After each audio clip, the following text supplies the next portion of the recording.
What if I told you that there was a way to put more weight on the bar and express more strength without ever touching a single weight? I'm Coach Ross, and today we're going to talk about visualization. We're going to talk about why we do it, what it is, some roadblocks, how to get started with it, and how to really crank up that experience.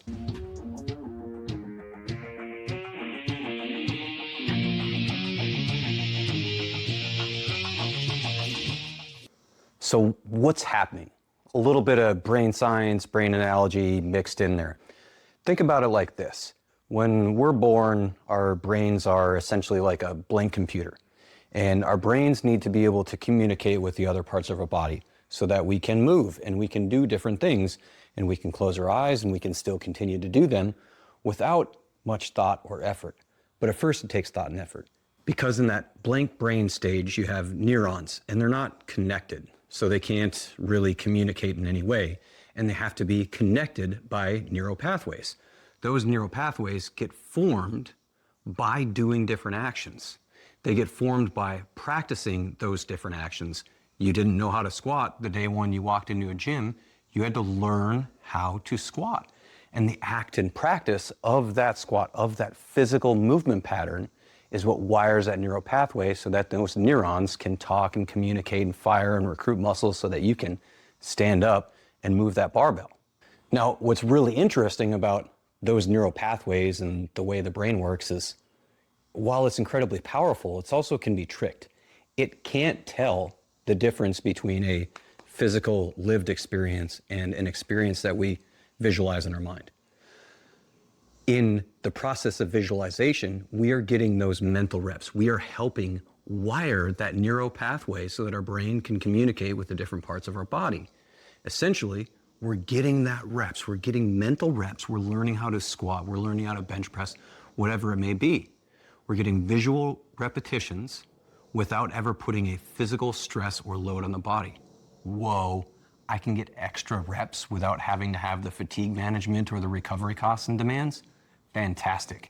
Now I can speed up that 10,000 hour rule and I can become more proficient with squats sooner if I'm practicing that visualization outside of and inside of training. Oh.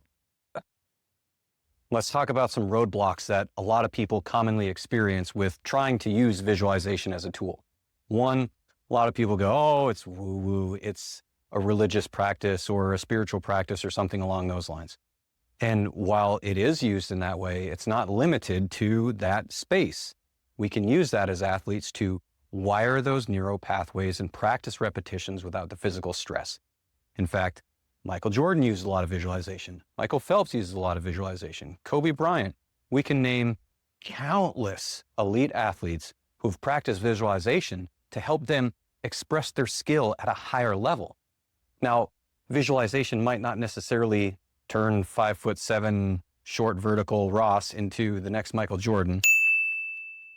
It's not like that. It's not some magical superpower like that, but it's going to be something that allows you to get closer to expressing your fullest capacity at the highest level. There's more when we use that visualization technique.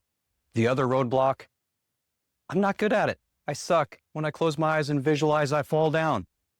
Look, I get it. A lot of people are going to run into that roadblock. In fact, most people are. Most people are not going to be good at visualization when they first start. Just like when you first tried to walk, you fell a whole lot. Did you give up? No, look at you. You're squatting now. You're benching now. You're deadlifting now. You have to be able to walk to do those things.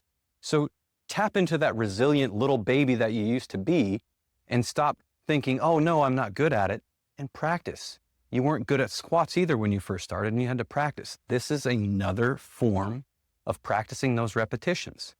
So it's okay to not be good at it when you first try. Keep with it. Practice.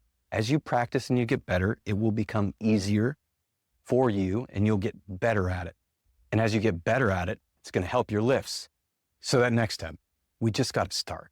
We got to start somewhere. So how do we do that? One of the ways that I like to encourage people to start that visualization process is just, we need to close our eyes. We need to remove that external visual stimulus that can ruin a little bit of that input. We want to tone down some of that perception. We want to tone down some of the inputs and sensory inputs that are coming at us. So when we close our eyes, that gives us a better opportunity to not be overridden by what we see. So we close our eyes and we just want to start to visualize that squat. If that's what we're working on, we can work on bench press or deadlift as well. But we just want to visualize ourselves moving through space in an efficient and proper manner. We want to visualize that we're getting to depth. We want to visualize that we're powering out of that hole. And we can just start basics. We can just start by a bodyweight squat. We can just start with the bar. Just like when you first learned how to squat, most people started with the bar before you could squat 100, 200, 300, 400 pounds, whatever it may be. We started with the bar. Same thing here. So we start with the bar. We start with the basics, then we start adding weight and watching that weight stack on the bar in a visualization process.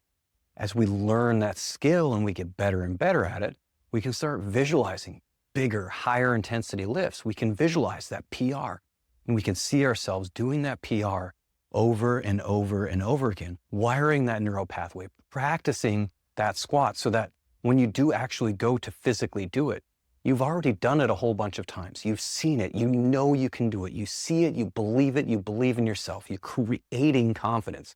Confidence is created. It's not given to you.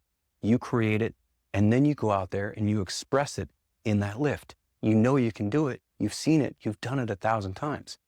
That helps me in training if I'm doing a heavy single, but especially on meet day. I remind myself like, hey, I've done this 1,000 times in my head. Now I'm just doing it for everybody else that's watching the live stream or the judges, just to solidify it and make it competition ready. But I've seen it. I've visualized it. I've visualized that success. I've visualized myself working through that hard, grindy spot and fighting for that PR, and then seeing and visualizing the white lights even. I want to visualize that success all the way from the start command or the bars loaded command, all the way through to the white lights, visualizing everything. So now let's kick it up a notch. I mentioned the word experience a bit ago, and that's where we want to bring that visualization process. We want to create an experience out of it. When we create that experience about it, we really bring a lot of oomph and power to that visualization, to wiring that neural pathway. When we can make it an experience visually and imagine as though it's actually happening, that can be really powerful in terms of creating that belief that you can do it. And one of the ways that you can think about when we talk about creating experiences, as you're visualizing yourself doing the lift, you feel the knurling in your hand as you're getting ready to take the bar out of the rack.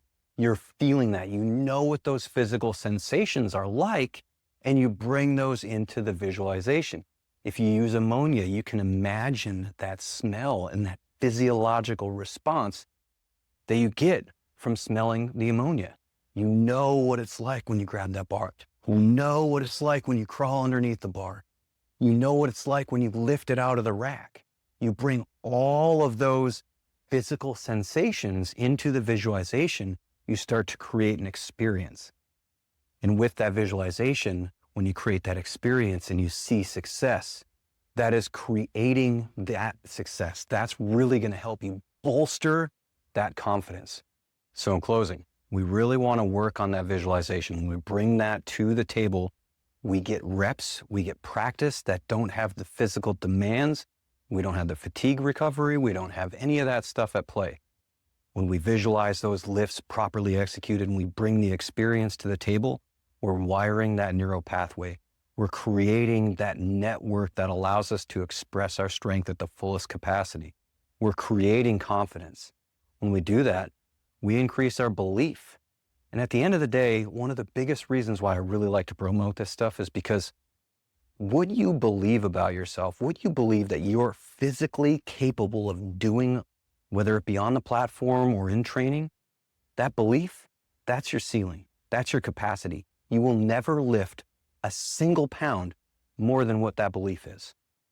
And that's what we're doing with this visualization, is we're raising that ceiling, we're raising that belief so that we can capture our fullest physical potential. Practice those visualizations. Shoot me a message if you need any help with them. Happy to help. I hope it served you well. We'll see you all in the next one.